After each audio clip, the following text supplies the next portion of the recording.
Welcome back students. Ninth class के लिए short या कॉन्सेप्चुअल क्वेश्चंस आप कह लें, चैप्टर 1 फ़िज़िक्स के आप लोगों के लिए तैयार किए गए हैं। इनका तमाम सॉल्यूशंस का आइडिया आप लोगों को दिया गया है।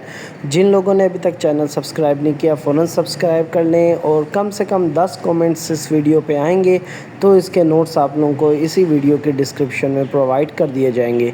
सो क्वेश्चन स्टार्ट करते हैं। फर्स्ट क्वेश्चन आपके पास है, how does physics play an important role in our daily life. Physics का हमारी डेली लाइफ में इम्पोर्टेंट रोल क्या है। फर्स्ट चैप्टर जो आपका मेजरमेंट्स वाला है उसके फर्स्ट पेज पे ही आपका फ़िज़िक्स इन साइंस और फिज़िक्स इन टेक्नोलॉजी दी हुई है। बेसिकली उसी के हवाले से क्वेश्चंस है। तो physics explains natural phenomena and provides the foundation for technology. एक तो बिल्कुल नेचुरल फिनोमिना है जो डेली लाइफ में हम बहुत आसानी से ऑब्ज़र्व कर रहे हैं और उसके अलावा तमाम तर टेक्नोलॉजी की फाउंडेशन फ़िज़िक्स पे बेस कर रही है। फॉर एग्जांपल फर्स्ट है इलेक्ट्रिसिटी, जो Ohm's law V equals to IR के मुताबिक एक्ट करता है और उसके वजह से पावर्स होम हमारे घरों को बिजली मिलती है। Mechanics design vehicles, bridges and machines. Mechanics की फील्ड व्हीकल डेवलपमेंट में, ब्रिजेस में, मशीन्स में इस्तेमाल होती है। मेडिकल फील्ड में भी फ़िज़िक्स की काफ़ी एप्लीकेंसेस हैं, जैसे एक्सरेज है, MRI मशीन है, बेस्ड ऑन फिज़िक्स। ये दोनों फिज़िक्स पे बेस कर रही हैं। Then physics improves living standard and scientific progress. Next question आपके पास है, estimate your age in minutes and seconds. Suppose कर लेना है योर एज इज़ 15 ईयर्स, तो डेज़ कितने होंगे, 15 मल्टीप्लाई 365 डेज़। एक साल में 365 डेज़ हैं तो 5475 डेज़ आ गए। उन्हें आवर्स में कन्वर्ट करने के लिए मल्टीप्लाई 24 करेंगे, 1,31,400 आवर्स आ गए। उन्हें मल्टीप्लाई करेंगे 60 में तो मिनट्स आ जाएंगे 7,884,000 मिनट्स। और अगर उससे मिनट्स से सेकंड में करना है तो सेकंड्स में जाने के लिए इस मिनट्स को मल्टीप्लाई बाय 60 करेंगे तो अराउंड 473,040,000 सेकेंड्स आ जाएगा। सो अराउंड 15 ईयर्स एज के लिए 7.9 मिलियन मिनट्स और 473 मिलियन सेकेंड्स गुजर चुके होते हैं। नेक्स्ट क्वेश्चन पे आते हैं, what base quantities are involved in force, pressure, power and charge. ये MCQs के लिए भी और शॉर्ट के लिए भी बहुत ज़्यादा अहम है। बेस क्वांटिटीज़ बतानी है, यूनिट्स नहीं बताने, सिर्फ क्वांटिटी बतानी है कि कौन सी क्वांटिटी है। तो फोर्स है, फोर्स का मैथ फार्मूला होता है F = ma और ऐसा यूनिट न्यूटन के अलावा होता है किलोग्राम मीटर पर सेकंड स्क्वायर। तो किलोग्राम मैथ आ गई क्वांटिटी, मीटर लेंथ आ गई और सेकंड स्क्वायर जो आ रहा है वो टाइम के रिप्रेजेंट कर रहा है।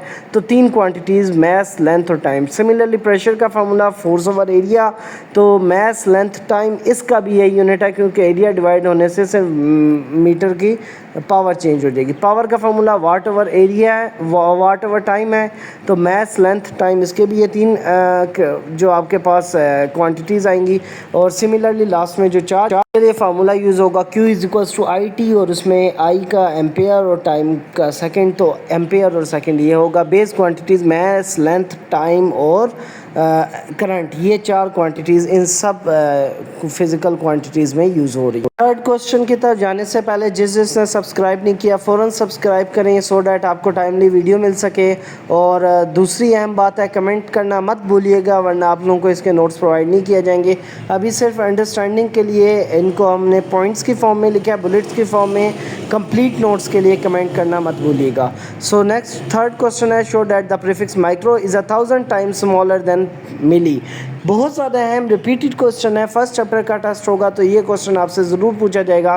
प्रीफिक्स मिली 10⁻³ होती है, प्रीफिक्स माइक्रो 10⁻6 होती है। दोनों की रेशो ले लेंगे टू गेट द वैल्यू 10⁻6, क्योंकि ये वैल्यू मिली माइक्रो पहले लिखा है तो माइक्रो डिवाइड बाय मिली करेंगे, -6 10⁻6 डिवाइड बाय 10⁻3, तो आंसर आएगा 10⁻³ यानी 1/1000।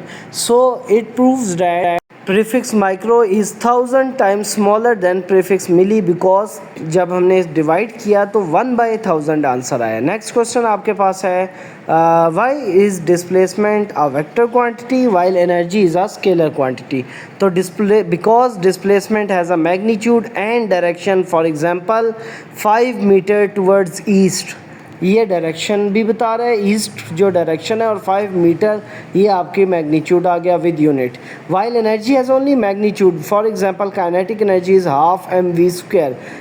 हाफ mv² में हाफ एक नंबर है, मैस का कोई डायरेक्शन नहीं होती, और v जो है यहाँ पे स्पीड है, इसकी भी कोई डायरेक्शन नहीं होती, इसलिए हाफ mv² की कोई भी डायरेक्शन ज़रूरत नहीं है। हैंस डिस्प्लेसमेंट जो है वो एक वेक्टर क्वांटिटी होगी और एनर्जी जो है स्केलर क्वांटिटी होगी। सो पेपर में भी आपने विद एग्जांपल एक्सप्लेन करना है कि क्यों डिस्प्लेसमेंट वेक्टर है और एनर्जी स्केलर। नेक्स्ट क्वेश्चन है, why screw gauge gives more precise length than vernier callipers. जो स्क्रू गेज है वो ज़्यादा प्रिसाइज क्यों है? First of all screw gauge has the least count of 0.01 millimetre, जबकि वर्नियर कैलिपर्स का लीस्ट काउंट है 0.1 मिलीमीटर। ये आपने दोनों के लीस्ट काउंट पढ़े हैं। अब मुझे बताएं किसकी वैल्यू ज़्यादा प्रिसाइज का मतलब है डिजिट ज़्यादा आएंगे। तो आपको यहाँ भी क्लियर होगा कि स्क्रू गेज से जो हम मेजरमेंट लेते हैं उसमें डिजिट ज़्यादा होते हैं। बेशक उसी चीज़ को अगर हम वर्नियर कैलिपर से कैलकुलेट करें उसमें डिजिट कम होंगे, उसमें वैल्यू पॉइंट के बाद सिर्फ एक डिजिट आएगा अगर मिलीमीटर में करें। सिंस स्क्रू गेज है smallest least count, screw gauge का लीस्ट काउंट कम है, it is more precise. For example इससे हम वायर का डायमीटर भी निकाल सकते हैं, जबकि वर्नियर कैलिपर से नहीं निकाल सकते। नेक्स्ट क्वेश्चन की तरफ चलते हैं, differentiate between mechanical and digital stop watch. तो मैकेनिकल स्टॉप वॉच एक ऐसी स्टॉप वॉच है जिनमें नीडल्स होती हैं, गेयर्स और स्प्रिंग लगे होते हैं और उसके ज़रिए वो मूव कर रहा होता है। गेयर बॉक्स होते हैं उसके अंदर जिन्हें गरारियाँ कहते हैं, और लेस एक्यूरेट होता है, उसका एक्यूरेसी जो है सिर्फ 0.1 सेकेंड की है, और बाज़ जो पुरानी मैकेनिकल वॉचेज़ हैं उनकी 1 सेकेंड की है। जबकि डिजिटल की बात करें, इलेक्ट्रॉनिक होती है, इनकी एक्यूरेसी ज़्यादा होती है और ये 0.01 सेकेंड तक की लीस्ट काउंट रखते हैं। जो अब डिजिटल वॉचेस आ रही हैं उनमें आप देखें कि 1 सेकंड के साथ एक नंबर तेज़ी से चल रहा होता है और 99 पे जाने के बाद जैसे ही 100 होता है अगला सेकंड बढ़ जाता है। वो इतनी तेज़ी से जो मूव कर रहा है वो 0.01 सेकंड लीस्ट काउंट है, therefore digital is more accurate. Next है, how is measuring cylinder used to find the volume of a regular shape stone. ये जो मेजरिंग सिलेंडर है उससे हम इरेगुलर शेप स्टोन भी मेजर कर सकते हैं। How we can measure the volume of a human body, वो भी इसी से मेजर करेंगे। Fill the cylinder with water, note the initial level of volume VI। यानी आपने क्या करना है, कोई एक सिलेंडर लेना है और उसकी जो इनिशियल वॉल्यूम है उसे नोट कर लेना है। नेक्स्ट स्टेप है सबमर्ज या immerse stone fully, note the new level. जो स्टोन है आपका वो पूरी तरह डुबा दें किसी धागे से बांध के या उस लिक्विड के अंदर, वाटर के अंदर डाल दें जो सिलेंडर में है, और पूरा डुबाने के बाद नया वॉल्यूम नोट कर लें, वो V2 या VF कहेंगे, और दोनों को माइनस करेंगे तो आपके पास स्टोन का वॉल्यूम आ जाएगा। इसका क्वेश्चन और आप एग्जाम्पल ना दें तो ये मार्क्स कटिंग होना यकीनी है। तो यहाँ एग्जाम्पल है 50 ml वाटर है, जब उससे स्टोन इमर्स किया तो 65 ml हो गया, तो वॉल्यूम ऑफ स्टोन आ गया 15 मिलीलीटर या 15 सेंटीमीटर क्यूब। नेक्स्ट क्वेश्चन है, what precautions are needed while using a measuring cylinder. Precautions बतानी है, क्या एहतियाती तदाबीर इस्तेमाल की जाए जिससे मेजरिंग सिलेंडर को हम इफेक्टिवली यूज़ कर सकें। सो प्रिकॉशंस की बात करें, the first one is keep cylinder vertical on flat surface. जब भी मेजरिंग सिलेंडर में वॉल्यूम यूज़ कर रहे हों, वॉल्यूम मेजर कर रहे हो, इसके लिए बहुत आसान चीज़, आप लोगों ने अगर कभी बेबी फीडर देखा हो तो उस पर वो मार्किंग हुई होती है, अगर उसी को आप मेजरिंग सिलेंडर के तौर पे एक छोटा सा यूज़ करें तो वो एक प्रैक्टिकल एग्जांपल है इसकी। और keep cylinder on a flat surface, अगर सरफेस फ्लैट होगी तभी हम उसका एग्जैक्ट वॉल्यूम फाइंड कर सकते हैं। सेकेंड है, take reading at eye level at bottom of the meniscus, यानी जहाँ पे आपका पानी का लेवल ख़त्म हो रही है एग्जैक्टली उसके सामने अपनी आंखें रख के मेजरमेंट करें। लास्ट है, अवॉइड पैरेलैक्स एरर, यानी पैरेलल में बार बार मेजरमेंट ना करें, ना उसके ऊपर से देखें ना उसके नीचे, एग्जैक्ट आई को अपने मेनिस्कस के बिल्कुल सामने रखेंगे तो जो मेजरिंग सिलेंडर है इसकी रीडिंग एक्यूरेट होगी। Next question is, why are significant digits important in measurements. Significant digits को हम मेजरमेंट्स में क्यों यूज़ करते हैं और क्या उसकी इंपॉर्टेंस है। तो first importance is they show precision and reduce uncertainty. Error और अनसर्टिनिटी को कम करती है। सिग्निफिकेंट डिजिट्स जितने ज़्यादा होंगे, जितनी एक डिफाइंड सिग्निफिकेंट डिजिट्स होंगे, उतना एरर कम होगा, अनसर्टेनिटी कम होगी। एग्जांपल है 2.3, इसमें 2 सिग्निफिकेंट फिगर है, जबकि 2.345 इसमें 4 सिग्निफिकेंट फिगर है। इसलिए आपने पहले भी बात की, स्क्रू गेज ज़्यादा प्रिसाइज और ज़्यादा एक्यूरेसी के करीब होता है। Hence significant figures ensure accuracy and reliability. So हमें आंसर जो मिलता है सिग्निफिकेंट फिगर्स की वजह से वो ज़्यादा रिलायबल और एक्यूरेट मिलता है। नेक्स्ट क्वेश्चन पर चलते हैं हम।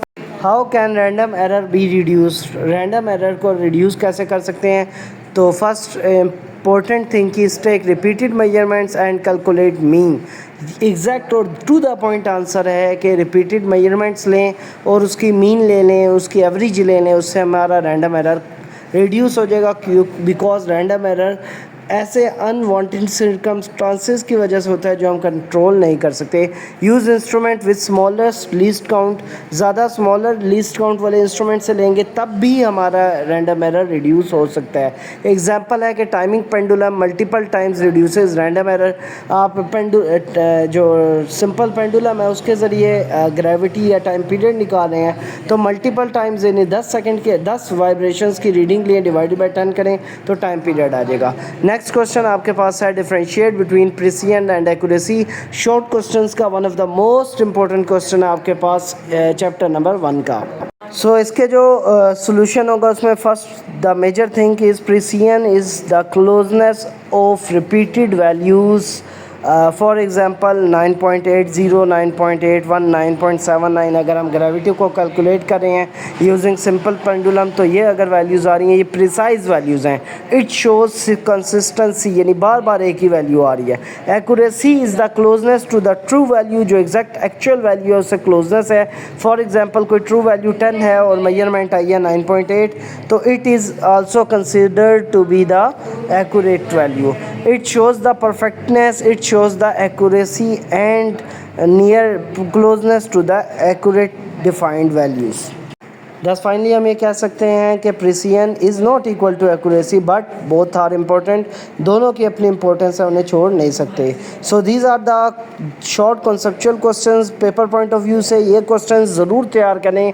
ये या इस जैसे क्वेश्चंस कम से कम पेपर में इतने ज़रूर पूछे जाते हैं कि आप शॉर्ट क्वेश्चंस को पास कर सकें। So best of luck guys, hope so question समझ आए होंगे। Thank you very much. Like करें, कमेंट और शेयर करना मत भूलिएगा। Thank you very much. अल्लाह हाफ़िज़।